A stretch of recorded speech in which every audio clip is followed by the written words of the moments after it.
Cricket নারী ঘটিত কোনো অপরাধ করেননি এমন দাবি করে নিজের ফেসবুক পেজে ভিডিও বার্তা ছেড়েছেন 13.5 লাখ টাকা জরিমানার মুখোমুখি হওয়া সাব্বির রহমান। অথচ বিসিবি দাবি করছে স্পষ্ট প্রমাণের ভিত্তিতে সাব্বিরের অপরাধ স্বীকার করায় এই শাস্তি দেওয়া হয়েছে। আর দ্বিতীয়বার ভুল করলে ক্রিকেট থেকে নিষিদ্ধ করা হবে সাব্বিরকে সাফ জানিয়ে দিলেন বিপিএল সদস্য সচিব IH মল্লিক। তামিদ অমিদের রিপোর্ট।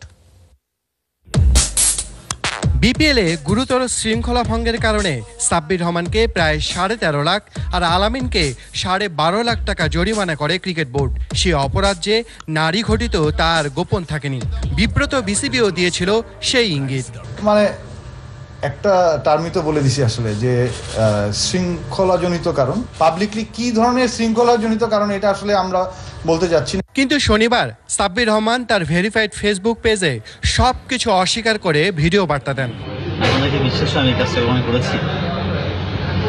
দেখেন মেয়ে ফ্যান, ছেলে ফ্যান, ছোট থেকে বৃদ্ধ পর্যন্ত সবাই আমার ফ্যান। যদি সাব্বির সত্য হয় তাহলে আসল ঘটনাটা কি? কেননা গুরুতর শৃঙ্খলা ভঙ্গ মানে যে ম্যাচ পাতানো নয় তা আগেই পরিষ্কার করেছে বোর্ড। তাই অনেকটা বাধ্য হয়ে মুখ খুললেন বিপিএল গভর্নিং কাউন্সিলের সদস্য সচিব IH মল্লিক। তিনি দাবি করছেন সাব্বির নারী ঘটিত অপরাধ স্বীকার করায় এমন শাস্তি।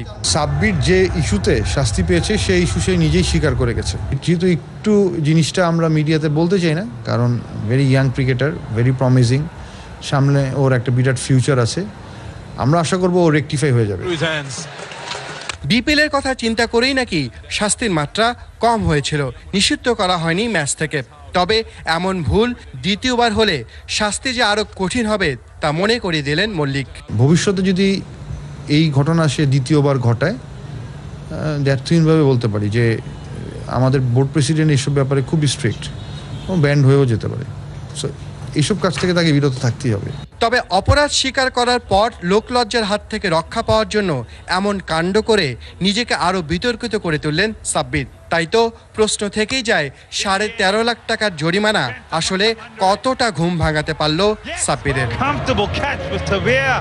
তাহমিদ আহমেদ, যমুনা স্পোর্টস, ঢাকা।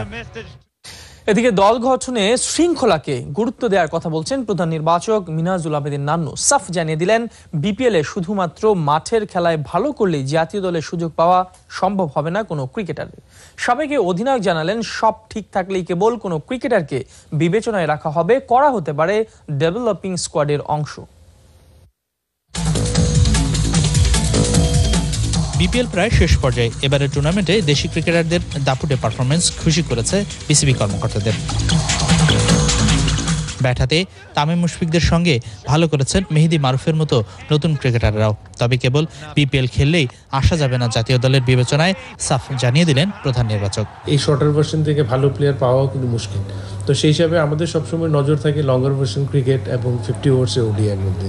তো তারপরে এখান থেকে যেহেতু বেস্ট পারফর্মার একটা পাওয়া গিয়েছে, সেহেতু আমাদের সিস্টেমের মধ্যে ডেভেলপিংয়ে এনে অবশ্যই নার্সিং করা হবে।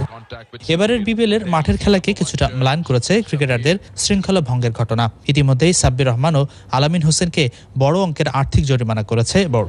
আর জুপিটার ঘোষের বিপক্ষে চলছে তদন্ত, যা অন্য সবার মতোই হতাশ করেছে প্রধান নির্বাচককে। তাই তো জাতীয় দলের বিবেচনায় থাকতে হলে ক্রিকেটারদের আরো সতর্ক হওয়ার পরামর্শ দিলেন মিনহাজুল আবেদিন নান্নু। প্লেয়ারদের নিজেরও পার্সোনাল ডিউটি আছে, ওয়েল ডিসিপ্লিন কীভাবে চলা, এবং সর্বক্ষেত্রে আপনি যেখানে যান প্লেয়ারদেরকে ডিসিপ্লিন হতো। খালি পারফরমেন্স ইম্পর্টেন্ট না, মাঠের বাইরেও অনেক ইম্পর্টেন্ট কাজ আছে।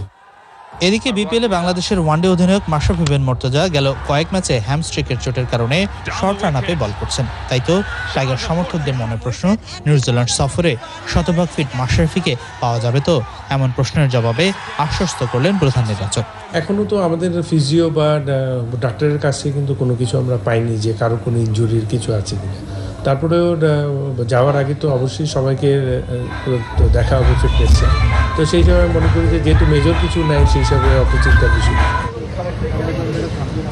এদিকে পেসার মুস্তাফিজুর রহমানের ফিটনেসের উন্নতিও হচ্ছে প্রত্যাশা অনুযায়ী, বলছেন জাতীয় দলের সাবেক অধিনায়ক।